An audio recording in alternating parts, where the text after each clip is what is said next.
Во текот на 19-тиот век, балканските народи повеле победоносни војни за независност од Отоманската империја. Менувањето на политичката мапа на Балканот ги принудило големите сили поактивно да се ангажираат околу прашањето што да се прави со последните отомански територии на европска почва. Со анексијата на Босна и Херцеговина, Австро-Унгарија воспоставила власт врз целиот западен дел на полуостровот. Ова не одело во прилог на Русија, која се обидувала преку протежирање прво на Бугарија, а потоа и на Србија, да доби излез на Егејско море. Незините сојузници, Велика Британија и Франција, ја поддржувале Русија во идејата за формирање Балкански блок, кој би го спречил понатамошниот австро-унгарски пробив кон истокот. Истовремено, младотурците правеле обид за турцификација на својата држава, односно воведување на западниот националистички модел во многонационалната Отоманска империја, за сметка на етничките малцинства. Сите овие меѓусебно спротивставени интереси ќе се судрат токму онаму каде што најмногу се испреплетуваат, во Македонија.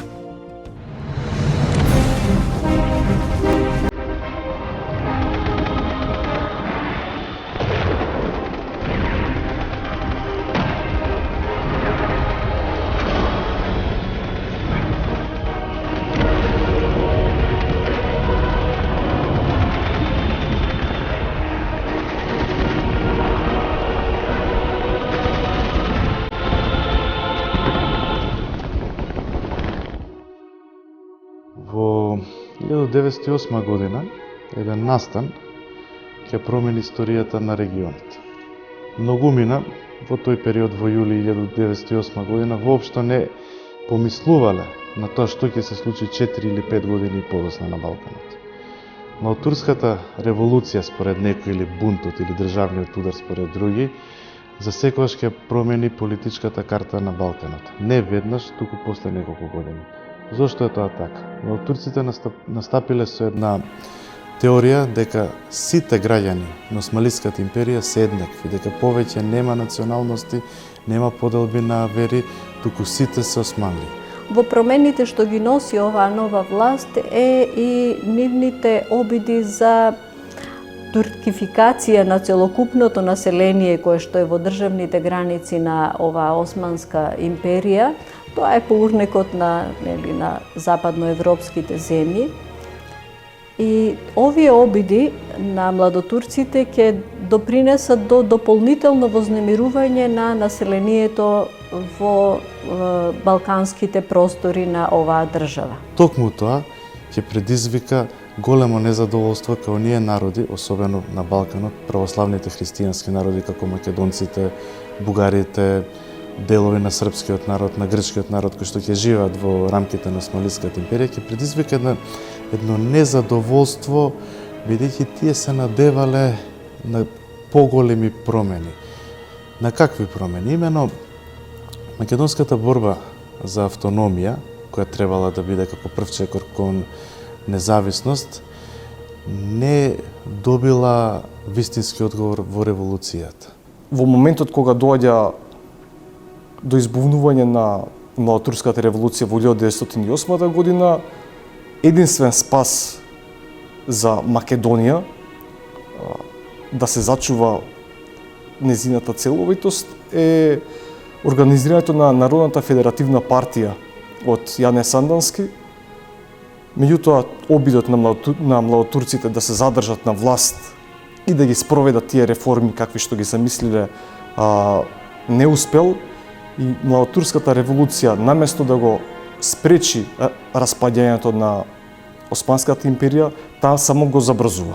Балканските држави една по друга почнуваат да планираат кои можат да бидат нивните придобивки во една војна против Турција, во една победа над оваа земја и протерување на оваа власт од балканските простори, и почнуваат меѓусебните договори и калкулации. Во ова време светот веќе бил поделен на два блока, на силите на Антантата и на централните сили. Имено тие големи сили и ги уредувале состојбите на истокот, односно на Балканот. Тоа се 6 големи сили кои во време од Берлинскиот конгрес па до избавувањето на балканските војни играат водечка улога во контролирањето на овој вооружен судир. Сите во Европа сметале дека османлиската армија би можела да излезе на крај со трите, односно со Црна Гора 4 балкански држави. Меѓутоа, секој се заборава еден друг фактор.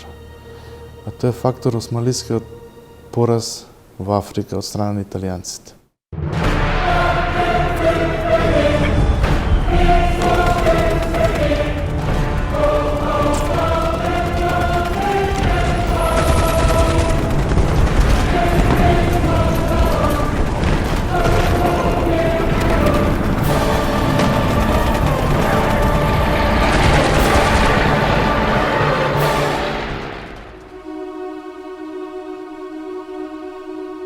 Италијанско-турската војна од 1911 година ги охрабрила новосоздадените балкански држави во идејата еднаш за секогаш да ја набркаат Турција од европско тло.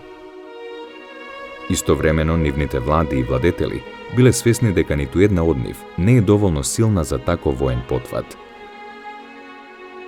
Околностите налагале воспоставување нови сојузништва.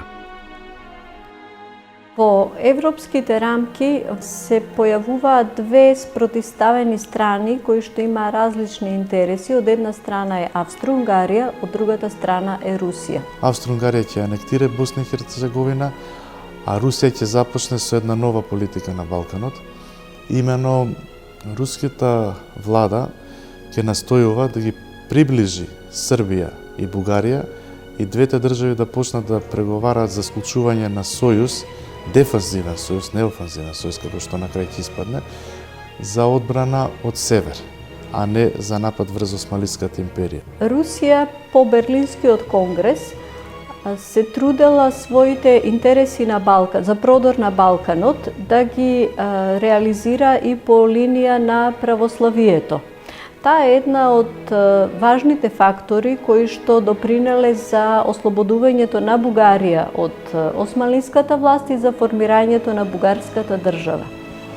Но по формирањето на бугарската држава, бугарскиот двор нема да биде послушен, нели, кон Русија, и Русија ќе ги насочи своите интереси преку Србија. Не било тешко да ги натераш Софија и Белград да преговараат, било многу тешко да постигнат договор. И двете страни имале аспирации кон Османлиска Македонија. По повеќемесечни преговори на 13 март 1912 конечно бил склучен Српско-бугарскиот сојуз. Со него двете држави се договориле за преземање заедничка акција против секоја голема сила што би ги нападнала турските територии на Балканот, дури и во случај кога се засегнат интересите на само една од земите потписнички. Но на овој договор му бил додаден еден таен анекс, со кој се регулирала поделбата на териториите кои би биле освоени во очекуваната војна. Значајно за Македонија е тоа што во делот кој што бил сметан за спорна зона, всушност тоа е етногеографската територија на Македонија, се планирало создавање на некоја автономна македонска држава во незините етногеографски граници со помош и со посредство на рускиот император. Значи, за Македонија била предвидена автономија, но во тој договор, во тој таен анекс стоело дека доколку не се случило извојувањето на таа македонска автономија, тогаш и територијата на Македонија требало да биде поделена помеѓу Србија и помеѓу Бугарија. Ваквото сојузништво не било случајно. Од една страна, непријателството кон Турција ја натерало Бугарија да премине во општо словенскиот табор и со тоа привремено да им се приклучи на силите на Антантата. Од друга страна, австро-унгарскиот пробив до реката Дрина ја принудил Србија својот излез на Јадранско море да го побара преку заземање на Северна Албанија, освојувајќи ги при тоа и регионите што биле во состав на средновековната српска држава, Косово и Македонија. Но за освојување на што е можно поголем дел од Македонија била заинтересирана и Бугарија, а истовремено и Грција посакувала проширување кон плодните низини на Солунското поле. Оттаму, на 29. мај 1912 година, и Грција склучила сојуз со Бугарија, со кој се гарантирала заемна поддршка во случај на напад од Турција.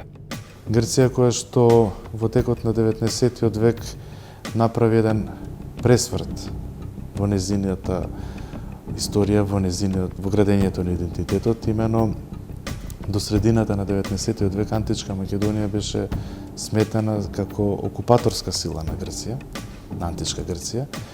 Меѓутоа во 50-тите години на 19. век доаѓа до еден нов поглед кој говорел дека античка Македонија сепак е дел од грчката историја, дел од грчката традиција, дел од грчката култура. И нормално дека грците ќе настојувале Османлиска Македонија или најголемиот дел од Османлиска Македонија да биде вметнат во нивната идна проширена голема држава. Во текот на летото 1912 година, Грција склучила договори со Србија, со обврска Грција да помогне на Србија во случај на австро-унгарска интервенција. Во склупувањето пактови се вклучила и Црнагора, која во септември и октомври 1912 година потпишала сојуз со Бугарија и со Србија. Со овие потписи сите коцки биле наредени. Се чекала само шанса за војна акција.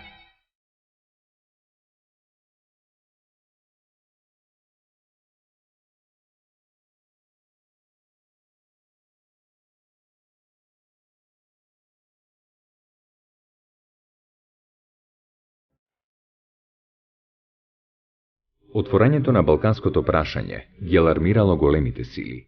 Вознемиреноста била особено голема во Австро-Унгарија, која решила фокусот на својата надворешна политика да го сврти кон Албанија, свесна дека формирањето на независна албанска држава би го спречило присуството на Србија, Грција или пак на која било друга голема сила на источниот Јадран.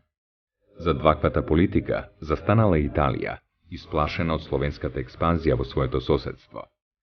Но тоа не одело во прилог на Русија, која се обидувала да го зајакне своето влијание на Балканот со поддршка на православните држави.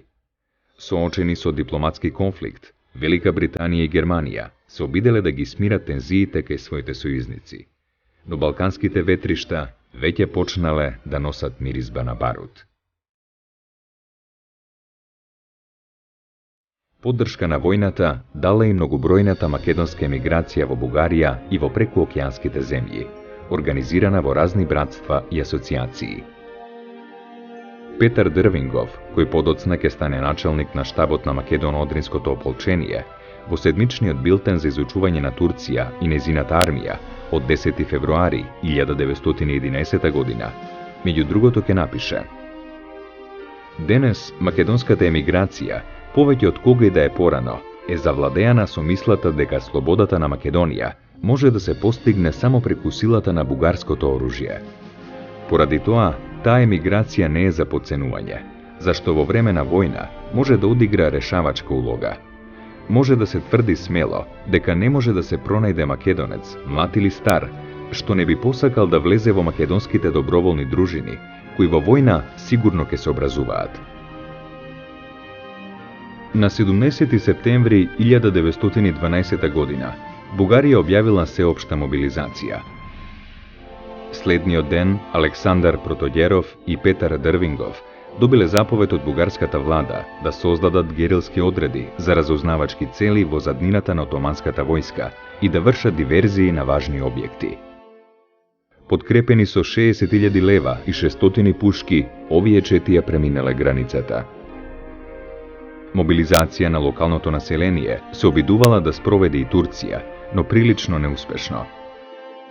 Отпорот против мобилизацијата кај македонците го потикнале и инструкциите од Централниот комитет на ВМРО од есента 1911 година, кој им препорачувал на повиканите регрути да не им се одзиваат на војните власти, туку да заминат или во Бугарија или во планините, за да се приклучат кон постојните комитски чети. Поради овој бојкот, Османлиска Турција успеала да мобилизира само половина од предвидените 600.000 војници, кои ќе треба да им се спротивстават на 4 здружени армии. Османлиската империја навистина имала голема и силна армија, меѓутоа таа армија не била сконцентрирана на само едно место. Било потребно време за да мобилизираат војска, таа војска да ја донесат до бреговите на Мала Азија и потоа да ја префрлат на европските боишта. Османлиската војска фактички не можела за толку краток период прво да се мобилизира, а второ и да се префрли на самото балканско боишто, иако располагала со релативно значителни војни сили.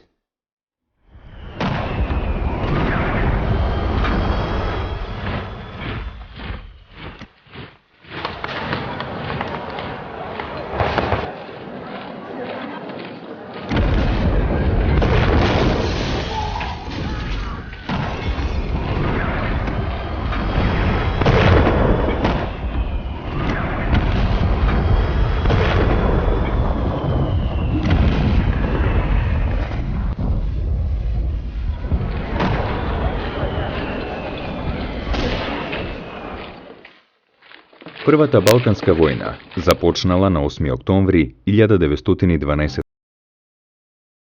Сојузници бележеле војни успеси уште во самиот почеток. Бугарската војска ги потиснала турците до линијата на Чаталџа пред Константинопол. Истовремено србите лесно напредувале во Македонија, Санџак и во Северна Албанија. Грците навлегле во Егејска Македонија, Епир и Конегејските острови. На 8 декември тие го зазеле Солун, само неколку часа пред бугарската војска да влезе во градот. Под опсада се наоѓале градовите Скадар, Адрианопол и Јанина. Тоа во суштина била една краткотрајна војна, бидејќи одамна се чувствувало дека болниот на Босфорот, како што ја нарекувале Отоманската империја, дека е на крај со своите сили во поглед на балканските владенија. Треба да се издвојат неколку значајни битки. Една од нив е Кумановската битка, во која што српската војска ја поразила отоманската војска и таа започнала забрзано да се повлекува на југ. Дел од српската војска се упатила кон Тетово, се спуштала долу кон Кичево. Имаме извештаи кои што кажуваат за големи загуби и на српската и на османлиската војска кај Велешко. И имено тука ја имаме и втората позначајна битка, Битолската битка, од 16 до 19 ноември 1912 година, каде што исто така отоманска војска во едно безредие, во еден хаос доживеала пораз. Бугарската војска пак продирала и ја потиснувала отоманската војска во фронтот во близина на Тракија. Бугарите, иако главнината од силите ги движат кон Истанбул, сепак еден дел од нивните војни формации се движи кон Солун. Грчката војска, за волја на вистината, најбрзо напредувала од сите балкански сојузници и таа речиси без борба успеала да освои поголеми делови од западниот и од централниот дел на Егејска Македонија. По преминувањето на реката Бистрица, грците војуваат со османлиите во една од најголемите битки кај Енидже Вардар. Битката кај Јаница или Ѓаница може секако да се сретне во литературата. После победата на грчката армија, патот кон Солун им е отворен. Истовремено, не знаејќи за тајните клаузули на бугарско-српскиот договор, ВМРО апелирало до населението да им се даде сестрана помош на сојузничките војски. Македонците зеле масовно учество во војната. Едни во четите на ВМРО, други во четите на реактивираните врховистички водачи или пак на српските војводи, а трети пак во регуларните единици на бугарската, српската или грчката војска. Многобројната состојба на локалните борци не е евидентирана, но се претпоставува дека во војните операции зеле учество околу 75.000 души. Истовремено, од македонските доброволци во Бугарија се формирало Македоно-Одринското ополчение со 53 вооружени чети, од кои 6 заминале за Одринско, а дури 47 за Македонија. Од овие 47 чети, 25 действувале на теренот на Вардарска Македонија, 15 во Егејска Македонија и 7 во Пиринска Македонија. Честопати се случувало македонските чети да ги ослободат населените места, а потоа да им ги предадат на сојузничките војски, кои навлегувале по нив. Таков е случајот со четата на војводата Петар Чаулев, кој на 10 октомври влегол во Охрид, а дури 3 дена потоа во градот влегла и српската војска. На 25 октомври, војводата Методи Стојчев влегол во Крушево и создал привремена управа, која 12 дена подоцна ќе го предаде градот на српската војска. Градот Велес исто така бил ослободен од четите на војводите Оровчанец, Мартинов и Павлов, кои по 10 дена го предале на српската војска. Во Кратовско четите на Славчо Абазов, Гошо Гочев и на Ефрем Чучков помогнале на српската војска во запоседнувањето на војните складови за оружје, во делењето на заробеното оружје на населението, заробувањето на 150 низами, како и во освојувањето на котата Султан Тепе на Осоговските планини. На падините на Селечка планина и Студеница, четите на ВМРО го нападнале и го разбиле тилот на отоманската војска, запленувајќи големо количество храна и муниција, со што ја овозможиле на српската војска, без големи загуби, да го форсира преминот на Бабуна. Во знак на благодарност за оваа војна акција, српскиот престолонаследник Александар му подарил конј на војводата Милан Ѓурлуков. Во Костурската околија, четите на ВМРО ослободиле неколку села и заробиле 2500 османлиски војници. Во Серскиот округ, независно од четите на ВМРО, единиците на Јане Сандански на 30 октомври го ослободиле Мелник и дале војна поддршка на бугарската 7 рилска дивизија да ја пробие Рупелската теснина и да навлезе во егејскиот дел на Македонија. 9 дена подоцна, Сандански и бугарските војски влегле во Солун, само неколку часа откако градот го зазела грчката армија. Во почетокот на декември, Турција побарала примирие. Со мировниот договор било одлучено таа да се повлече зад линијата на Мидија на Црноморе и Енос на устието на реката Марица. Но со државен преврат во Истанбул на власт дошла повоинствена група, која ги продолжила војните дејствија. На 30 јануари борбите биле обновени и наскоро турците биле принудени да капитулираат на сите фронтови. Тука како поразена Османлиската империја ќе понуди автономија за Македонија и Албанија. Автономијата за Албанија ќе биде прифатена од големите сили, меѓутоа македонското прашање останува и понатака, не е решено целосно. Сите заборавиле на ултиматумот автономна Македонија. Веќе никој не ја споменувал, ниту србите, ниту бугарите, ниту грците. Конечното примирие било подпишано на 16 април 1913 година, а со подпишувањето на Лондонскиот договор во мај истата година и официјално бил ставен крај на Првата Балканска војна. На Турција и било наложено да се повлече зад линијата Енос-Мидија и да се откаже од Крит. Сојузничките војски се нашле на демаркациони линии, што не одговарале на договорите што ги подпишале пред започнувањето на војната. Но сепак, најголемо разочарување доживеал македонскиот народ, кој се соочил со новата сурова реалност. Распарчувањето на турските поседи во Европа подразбирало и поделба на Македонија.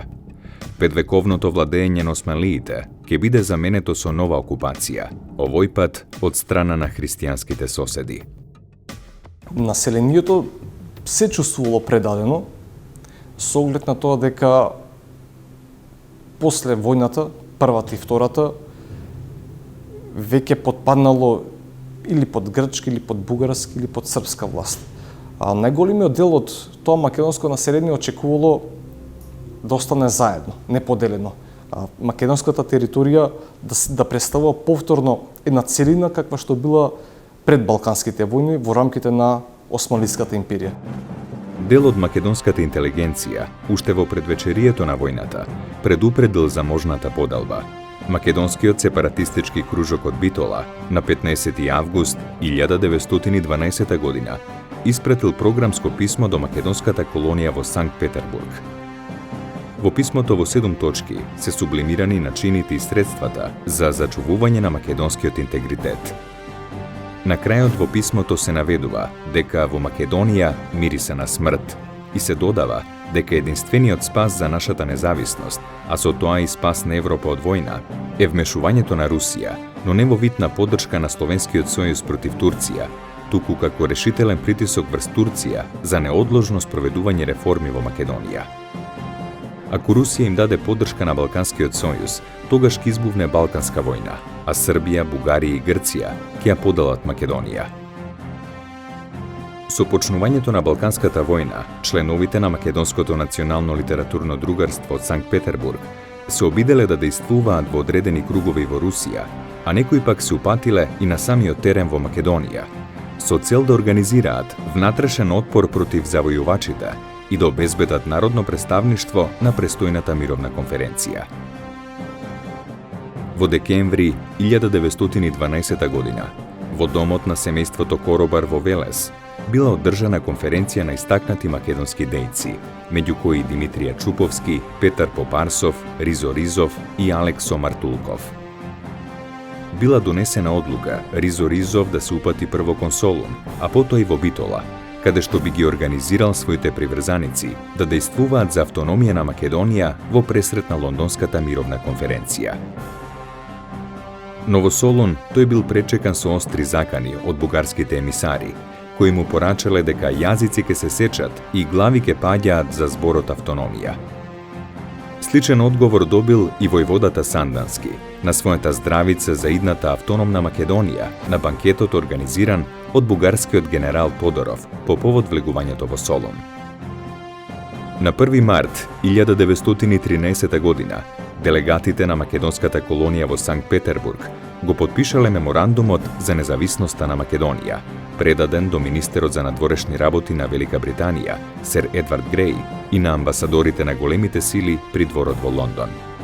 Во меморандумот, меѓу другото, се вели: поделбата на Македонија од незините браќа е најнесправедливиот акт во историјата на народите, газење на правата на човекот, срам за целото словенство.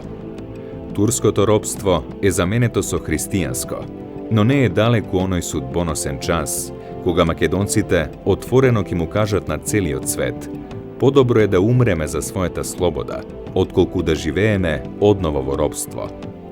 Затоа енергично бараме.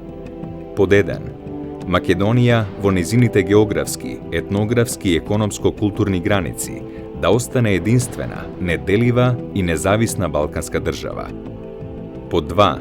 Во најскоро време, врз основа на општо гласање, да биде свикано Македонско народно собрание во Солун, заради детална разработка на внатрешната организација на државата и за определување на незините односи со соседните земји.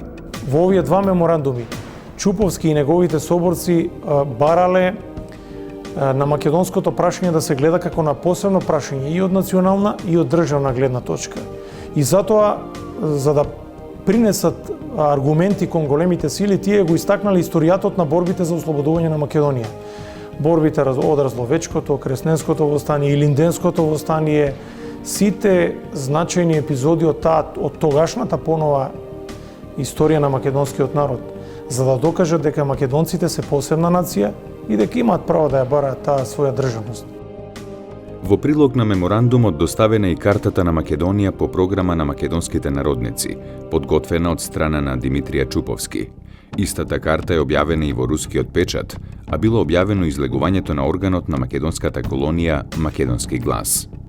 Македонскиот народ во Вардарскиот дел на Македонија, после првата поделба, после првата Балканска војна, започнува и со реакции против таа поделба преку две востанија. Првото е Тиквешкото востание, а подоцна и Охридско-Дебарското востание или Охридско-Дебарскиот бунт. Настаните во Тиквишијата по првата Балканска војна, познати како Тиквешко востание, представува прв и најмасовен вооружен протест на тиквешкото население против новиот окупатор на Македонија, односно на Тиквишијата. Имено по првата Балканска војна, кога српските војни и административни власти дојдоа во Тиквишијата, тие започнаа масовно да ги затворат училиштата, да ги менуваат учителите, да ги бркаат поповите и сето тоа најде на голем револт кај самото население.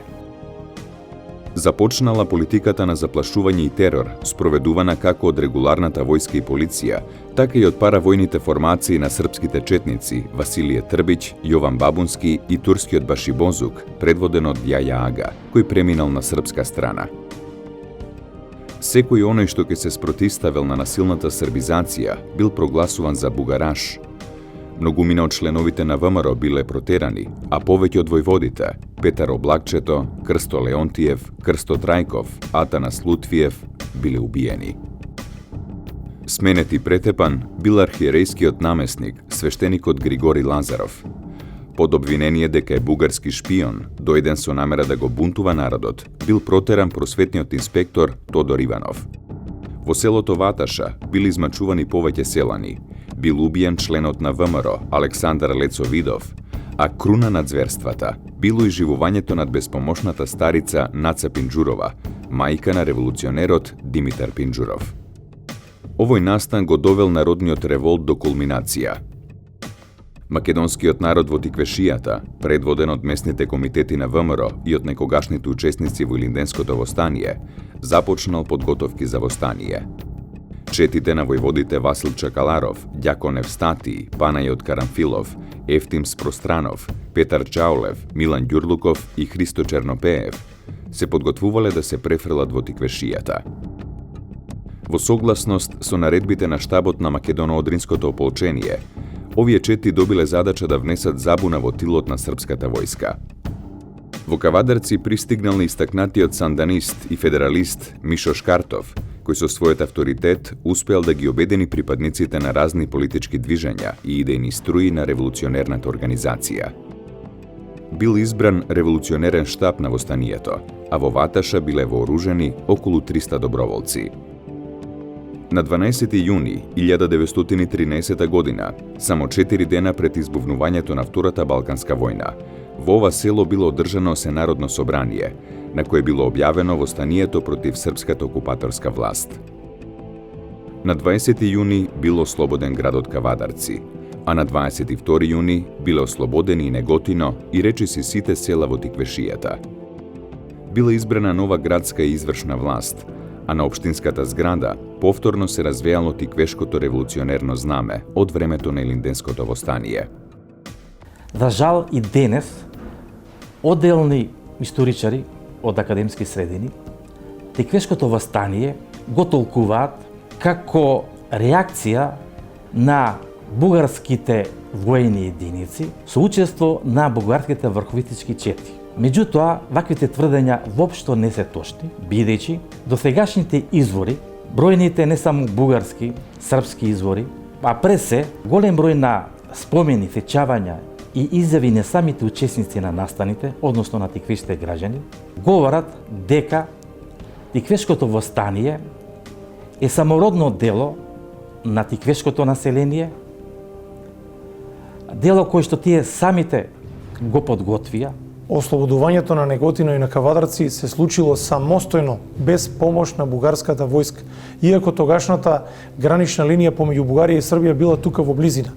Но бугарски војник, униформиран војник, воопшто не влегол во Кавадарци и Неготино, туку четите тоа го направиле самостојно.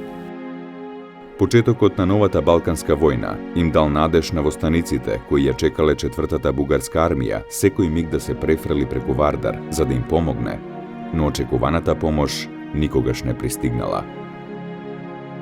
Притиснати од довчерашните сојузници, четвртата бугарска армија и четите на ВМРО биле принудени да се повлечат. Востаниците биле препуштени самите на себе си. По дводневни жестоки борби, на 26 јуни српските војски влегле во Кавадарци, каде што застрелале 25 граѓани и запалиле 50 куќи.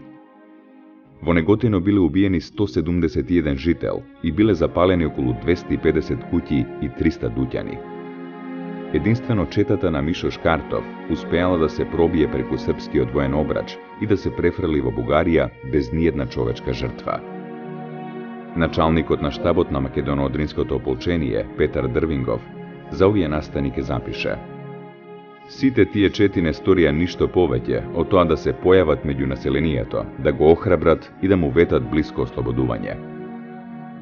Поради состојбите на фронтот, револуционерниот штаб не успел да воспостави соработка со соседните околиски комитети и да го прошири востанието низ цела Македонија. Тиквешкото востание било крваво задушено. Но идеите за слободата што тоа ги посеа, ќе се шират како ехо во мачните години што ќе следуваат.